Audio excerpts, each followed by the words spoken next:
Hello friends, welcome to Vivek Medical Education. Today we will discuss regarding otitis media. सबसे पहले समझेंगे otitis media क्या होता है, इसकी डेफिनेशन क्या है, टाइप्स क्या हैं इसके, कॉजेज क्या हैं, काहे की वजह से हो रहा है, साइन सिम्टम क्या होंगे, पैथोफिजियोलॉजी कैसे अकर होगा, डायग्नोस्टिक इवेल्युएशन, मैनेजमेंट, कॉम्प्लिकेशन सब हेडिंग इसमें इंक्लूड है, विद डायग्राम भी है इसमें। तो स्टार्ट करते हैं डेफिनेशन से। तो सबसे पहले देखेंगे ये है क्या। तो ये जो ओटाइटिस मीडिया होता है ये इन्फ्लामेशन और इन्फेक्शन होता है मिडल ईयर का। तो देखेंगे it is inflammation of middle ear और infection of middle ear caused by entrance of pathogenic organism.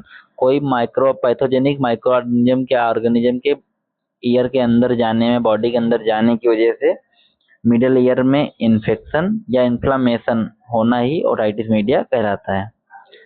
Otitis media फिर ये देखो डायग्राम में दिखाया गया है। ये देखो इनर ईयर में bulging tympanic membrane, inflammation and fluid field. देखो ये दिखाया गया है यहाँ पे। ये नॉर्मल है, ये ओटाइटिस मीडिया। टाइप्स क्या है, it is mainly of 3 types: acute otitis media, serous otitis media, chronic otitis media। acute का मतलब है it is acute infection of middle ear usually lasting less than 6 weeks। अगर 6 हफ्ते के अंदर ये है जो इन्फेक्शन हुआ है मिडल ईयर का वो सही हो जा रहा है तो acute otitis media। अगला है सेरस ओटाइटिस मीडिया। सेरस का मतलब होता है it is an acute infection of middle ear usually lasting less than 6 weeks। अच्छा ये तो वही है। It is accumulation of serous fluid। एक जो serous fluid होता है उसका accumulation in the middle ear without evidence of active infection. बिना कोई इन्फेक्शन की वजह, एक्टिव इन्फेक्शन की वजह से कोई एविडेंस नहीं है, फिर भी सेरस फ्लूइड का accumulation हो रहा है। But fluid result from A negative pressure in the middle ear caused by eustachian tube obstruction। Year में सेरस फ्लूइड का भर जाना और कोई इन्फेक्शन का एविडेंस ना होना, उसे सेरस ओटाइटिस मीडिया बोलते हैं। क्रॉनिक में क्या होगा, इसका टाइम पीरियड ज़्यादा। It is result repeated episodes of acute otitis media causing irreversible tissue pathogenic and persistent perforation of tympanic membrane also leads to mastoid bone infection। Chronic otitis media है ये, वो 6 हफ्ते तक का ये रिपीटेड एपिसोड अगर हो रहे हैं, बार बार ओटाइटिस मीडिया हो रहा है, मिडल ईयर का इन्फेक्शन हो रहा है तो उसे क्रॉनिक बोलेंगे। और ये इरिवर्सिबल टिश्यू डैमेज करेगा, मतलब जो इससे एक बार डैमेज हो जाएगा आगे चल के वो इरिवर्सिबल होगा, सही दोबारा सही नहीं होगा। इसके कॉज क्या होंगे, पैथोजेनिक इन्फेक्शन। पैथोजेनिक इन्फेक्शन मतलब वही बैक्टीरिया, वायरस, फंजाई, जितने माइक्रोऑर्गेनिज्म होते हैं वो इन्फेक्शन में। बैक्टीरिया में क्या लिखा है, Streptococcus pneumonia. Virus upper respiratory infection, sinusitis, allergic reaction, ये सब इसके कॉज हैं। इसकी वजह से ओटाइटिस मीडिया हो सकता है। Entrance of foreign body in year, कोई फॉरेन बॉडी का या कोई कीड़े वीड़े का वार्म का ईयर के अंदर जाना, उसकी वजह से हो सकता है। इनएडिक्वेट treatment of acute otitis media. अगर इनएडिक्वेट, अगर जो ट्रीटमेंट होना चाहिए एक्यूट ओटाइटिस मीडिया का वो सही से नहीं हुआ तो उसकी वजह से क्या होगा, क्रॉनिक ओटाइटिस मीडिया हो सकता है। साइन सिम्टम में क्या होगा, क्या क्या पेशेंट में साइन सिम्टम दिखेंगे, तो एक्यूट ओटाइटिस मीडिया में पेन होगा, हियरिंग लॉस होगी, पुरुलेंट ड्रेनेज होगा जिसे ओटोरिया बोलते हैं। फीवर में भी राइज टू 104 to 15। जो फीवर होगा वो हाई फीवर तक भी जा सकता है, 104, 104 से 104 105 degree Fahrenheit. Irritability, headache, anorexia, nausea, vomiting. Anorexia means होता है लॉस ऑफ एपेटाइट, मतलब भूख का ना लगना। Nausea, vomiting, chronic otitis media. Otalgia, otalgia का मतलब होता है ear pain. Redness and swelling, perforation of tympanic membrane, tympanic membrane का परफोरेशन। टिनिटस, टिनिटस का मतलब होता है ringing sound in ear, in ears. Dizziness, bulging of tympanic membrane, obstruction in eustachian tube. ये सभी साइन सिम्टम देख लो, ये sign symptom के आधार पे मैनेजमेंट लिखेंगे। पेन हो रहा है उसके हिसाब से एनाल्जेसिक, फीवर है तो एंटीपायरेटिक, हेडेक है तब भी एनसेट्स जो भी दवा है उसकी, एनोरेक्सिया है तब क्या करना है इसी के अकॉर्डिंग। अब यहाँ नोजिया वोमिटिंग था तो ऑन्डेंसेट्रॉन, एंटी एमेटिक्स। तो अब देखेंगे पैथोफिजियोलॉजी मतलब कैसे हो रहा है। अगर मान लो कोई इन्फेक्शन आया तो उसकी वजह से क्या होगा, अक्यूट ओटाइटिस मीडिया कैसे होगा, तो ड्यू टू इन्फेक्शन, ऊपर लाइन छोड़ दो, ये जो लिखा है मैंने ये छोड़ दो, इसको भूल जाओ 1 मिनट के लिए। तो मान लो ड्यू टू इटियोलॉजिकल फैक्टर को इन्फेक्शन हुआ। इन्फ्लामेशन, इसकी वजह से क्या होगा, inflammation occur and exudate edema in eustachian tube. जब कोई इन्फेक्शन होगा तो उसकी वजह से क्या होगा, एक्सुडेट इडेमा होगा स्टेचियन ट्यूब में।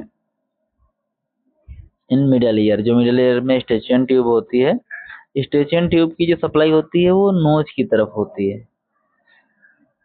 नोज में फायरिंग्स की तरफ, तो स्टेचियन ट्यूब वही होती है।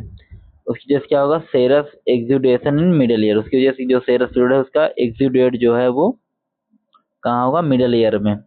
Thick and purulent and pus formation, उसकी वजह से क्या होगा, thick purulent and pus formation होगा।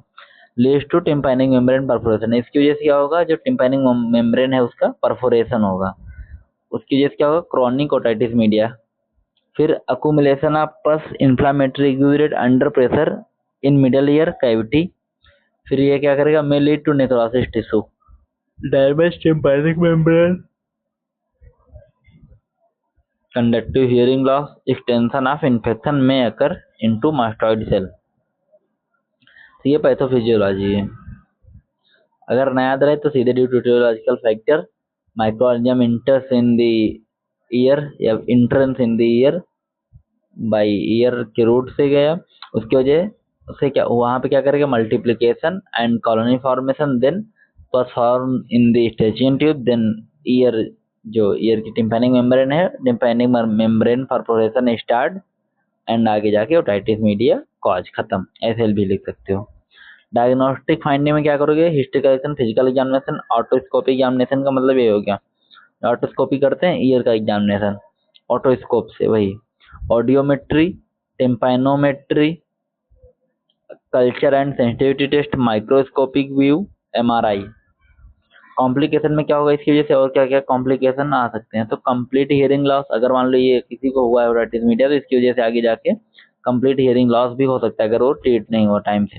Facial nerve paralysis, meningitis, mastoiditis, ये सब डिजीज कंडीशन में बता चुका हूँ। मेडिकल मैनेजमेंट में जब तक बैक्टीरिया का नाम क्लियर नहीं होगा तब तक ब्रॉड स्पेक्ट्रम एंटीबायोटिक थेरेपी दी जाएगी। एग्जाम्पल कंप्लीट हियरिंग लॉस जैसे facial nerve paralysis, meningitis, mastoiditis में एंटीहिस्टामिन, और एंटीहिस्टामिन की एग्जाम्पल भी लिखे हैं, NSAIDs, antiseptic ear wash with antibiotic therapy in case of chronic otitis media. Surgical management क्या होगा, मैरिंजोटॉमी, मैरिंजोटॉमी का मतलब होता है जो incision through ear drum to create an artificial opening either allow infected fluid to drain from the middle year in acute otitis media. तो ये मेरिंजोटॉमी और टिम्पैनोटॉमी, ये दो सर्जिकल मैनेजमेंट होते हैं इसमें। टिम्पैनोप्लास्टी देख लो, जो उसके टिम्पैनिक मेम्ब्रेन की जो सेल टिश्यू डेथ होगी उनको हटा के फिर नए टिश्यू को ग्राफ्टिंग करना, वही टिम्पैनोप्लास्टी होता है। ये देखो यहाँ पे दिखाया गया है ईयर ड्रम,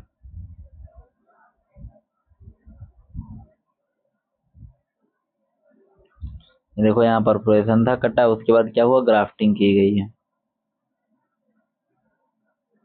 नर्सिंग मैनेजमेंट में रिस्क फॉर इन्फेक्शन, इसमें डायग्नोसिस लिखी है क्या क्या होगा, उसकी वजह से इसमें मेन नर्सिंग जो नर्सिंग मैनेजमेंट मैंने बताया था, हिस्ट्री कलेक्ट वो क्या, vital, general condition, consciousness, GCS, administer medication, ये सब लिख सकते हो। नर्सिंग रिस्पॉन्सिबिलिटी अपने मन से लिखने की कोशिश करो। तो थैंक यू फॉर वाचिंग। और इस चैनल पे बहुत से ऐसे वीडियो पड़े हुए हैं, जिसको देखना है जाके देख सकता है। और एमसीक्यू के वीडियो भी हैं इस पे बहुत से, हर चैप्टर वाइज हैं, हर सब्जेक्ट के हैं, तो देख सकते हो आप इसमें जाके।